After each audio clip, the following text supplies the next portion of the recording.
Over 36 million people had their deepest, darkest secrets, and 32.8 gigabytes of highly sensitive, deeply personal data just completely exposed to the open internet. Yeah, a massive dump of data. Right. And here is the truly staggering part.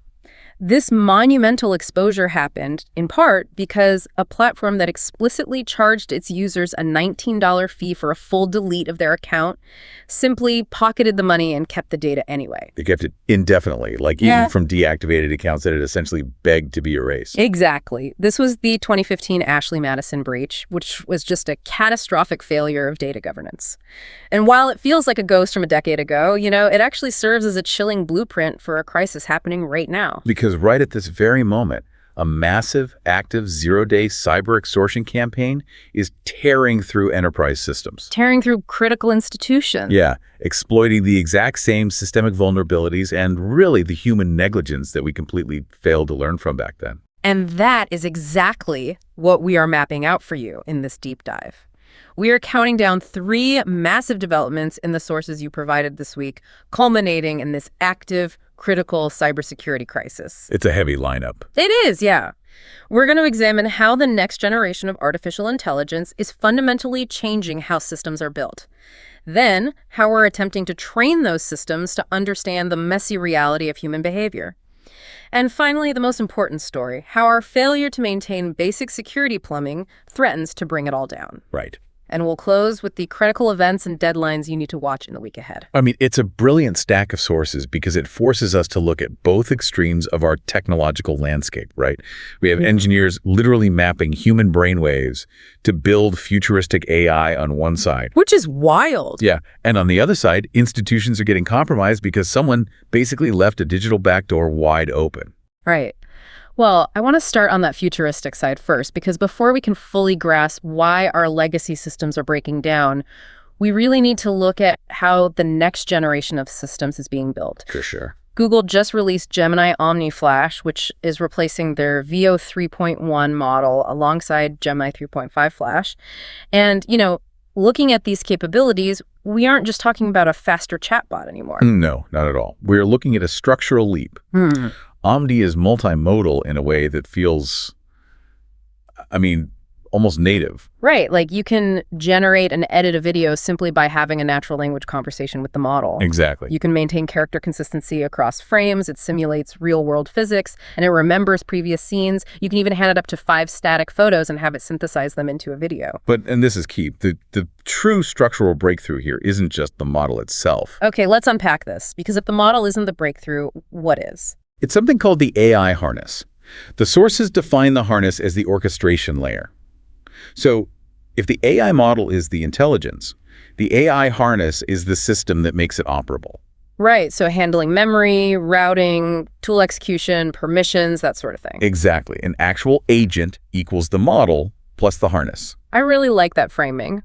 So if the AI model is a highly intelligent brain, the harness is like the nervous system, the hands, and the safety rails all rolled into one. Yeah, that's a great analogy. Because without the harness, the brain is just sitting in a jar, right? It's completely unable to actually execute long horizon tasks. What's fascinating here is that the harness actually compensates for the model's current limitations. Because even with something as advanced as Gemini Omni Flash, the model still hallucinates, where it struggles with, highly complex motion. Or rendering perfectly accurate text on a street sign in a video, right? Right. If you deploy that raw model in a real-world enterprise production environment, those failures compound really quickly. So the harness steps in. Yes, it's exactly what's needed to cache those model failures. It handles context compression so the model doesn't forget what it's doing halfway through a task, and it uses retry logic. Meaning if it writes bad code, the harness catches the error and tells the model to try again. Exactly, entirely in the background. It also manages permissions, so the AI doesn't just go deleting critical company files. Wow. Okay, so if we are building these highly capable, harness-driven AI agents, how do we train them to navigate the messy, subjective, and often toxic world of human emotion? That is the massive hurdle right now. Which brings us to story number 2. Academic researchers are pushing the boundaries of human-centered AI, specifically in the Exist 2026 and EEUCA 2026 calls for papers. Right. They're trying to figure out how to give these systems a baseline understanding of online harm. And the Exister 2026 project is doing this by training AI to detect sexism in memes and TikToks. But they are going way beyond traditional text labels. They are literally using human sensor data. Yeah, it's intense. I mean, EEG brainwaves, heart rate, eye tracking, they capture these unconscious physical reactions from subjects exposed to the content. Because a meme doesn't work like a standard sentence, right? It relies on implicit messaging and cultural context. But wait, I have to ask, is it actually a good idea to base AI training on our unconscious physical reactions? What do you mean? Well, what if a subject's heart rate spikes because of general anxiety or just confusion about a meme's layout, and not necessarily because they consciously identified sexism? This raises an important question. And the genius of their approach is that they aren't trying to clean up that biological noise. They're leaning into it using a paradigm called learning with disagreement, or LUWEDI. Okay, LUWEDI, how does that work? It abandons the idea of a single correct label. Instead, it trains the models on conflicting human perspectives. So it mathematically learns the distribution of human reactions rather than just forcing a binary 1 or 0. Oh, wow. So if people disagree on a meme, the AI learns that toxicity is subjective and contextual. Exactly. And meanwhile, the EUCA 2026 workshop is using a similar multimodal approach to detect vaccine-critical memes. And just to be clear for you listening, we aren't taking a stance on the political or social content of these memes. The focus here is purely on the technological and sociological approach these researchers are using. Right. It's about the architecture. They're even identifying 6 granular levels of toxic intent in gaming chat logs. Wait, gaming logs? Yeah, specifically using 53,000 utterances from the game world of tanks. By moving away from rigid dictionary definitions and embracing physiological reactions and disagreement, we can build fairer AI systems. Systems that grasp the true nuance of online harm. Precisely. It's fascinating. We've explored the futuristic systems we're building and how we train them. But the biggest threat facing you today isn't rogue AI. No, it is not. It's catastrophic legacy IT failures, which is our #1 story. Right now, in late May and early June 2026, a financially motivated cybercriminal group called ShinyHunters is executing a massive extortion campaign. And they are doing immense damage. Yeah. They exploited a zero-day vulnerability, CVE 2026-35273 in Oracle PeopleSoft. By targeting the PSE Hub component, they achieved unauthenticated remote code execution. Which is the absolute nightmare scenario in cybersecurity. Unauthenticated means they don't even need a password to take over the server. Exactly. Over 100 organizations were breached. And here is the demographic breakdown. 68% of those compromised were U.S. higher education institutions. Universities. And to explain why this is happening, the sources tie this directly back to the ghost of Ashley Madison we talked about at the top of the show. The 2015 breach by the Impact team. Right. Avid Life Media, the parent company, refused to shut down, resulting in the leak of highly sensitive user profiles, sexual preferences, internal CEO emails, everything. Because their security was practically non-existent. It's almost unbelievable. They had no intrusion detection, passwords were stored as plain text, and they only had single-factor authentication. And they failed to even verify user emails. Yes. Meaning innocent non-users were falsely swept up in the breach.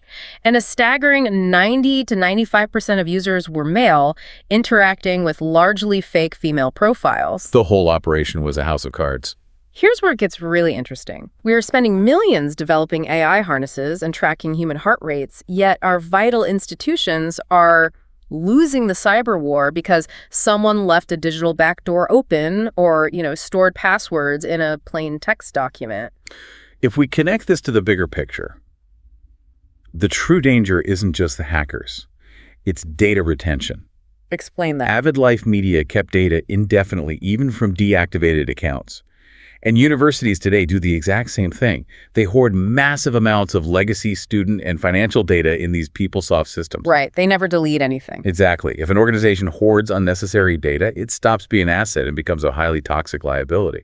ShinyHunters wouldn't have nearly as much leverage if these universities just cleaned out their old databases. Wow. It's a sobering reality check. But, knowledge is only useful if you can apply it. So we're going to smoothly pivot to how you can apply this immediately in the week ahead. We've extracted the critical events from the sources, starting with Monday, June 15th, 2026. Monday is huge. This is the critical CSECEV mitigation deadline. CSECEV, the known exploited vulnerabilities catalog. Right. Federal civilian agencies must have that exact Oracle PeopleSoft vulnerability we just talked about, CVE 2026-35273, completely patched by Monday. That is a massive deadline. Right. Also on Monday, after the market close, we have earnings to watch. Dave & Buster's is reporting their Q1 2026 numbers, along with Lennar and Nidec Corp. And on Tuesday, June 16th, you'll want to keep an eye on John Wiley & Sons to gauge academic publishing margins. Especially given the pressure the academic sector is under right now from these cyber attacks. Exactly. We also have major conferences kicking off. The Databricks Data Plus AI Summit is happening in San Francisco. Identiverse 2026 is starting in Las Vegas, which is heavily focusing on zero trust frameworks, which we desperately need. There's also HPE Discover, and for gaming, Valve's Steam Next Fest is launching, so a densely packed week. It really is. And, before we wrap up, I want to leave you with one final thought to mull over, combining our AI and cybersecurity themes today. Go for it. We talk about how an AI harness gives an agent perfect memory and access across all your enterprise tools, right? Right. The keys to the castle. But given what we just learned about companies hoarding data and failing at basic security, what happens when a group like ShinyHunters doesn't just breach a static database, but actually breaches the AI harness that has access to literally everything you do? Oh, wow. That's a terrifying thought. It's the next frontier of extortion. And we are going to leave it right there. This thorough extraction of the sources was tailor-made for your curiosity to help you cut through the noise and see the actual mechanics of the systems running our world. Watch those deadlines this week, keep your data clean, and we'll see you on the next deep dive.